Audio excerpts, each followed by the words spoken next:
A long time ago, in the city of Jerusalem, the walls were broken down, and the gates were burned. The people who lived there felt sad and scared, because without strong walls, their city was not safe. Far away, in a different land, there was a man named Nehemiah. He worked for the king and was trusted with important jobs.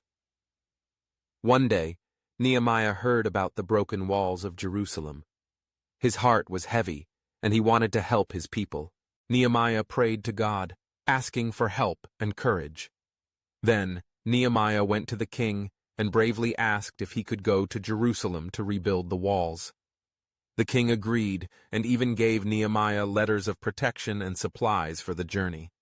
Nehemiah thanked God and set off on his mission. When Nehemiah arrived in Jerusalem, he quietly looked at the walls at night. He saw how much work needed to be done.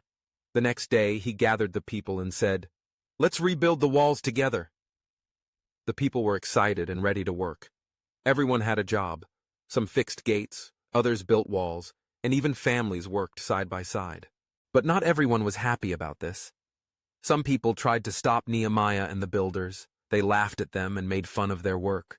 Others planned to attack and scare them. Nehemiah did not give up.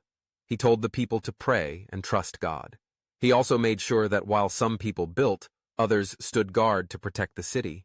Day after day, the people worked hard.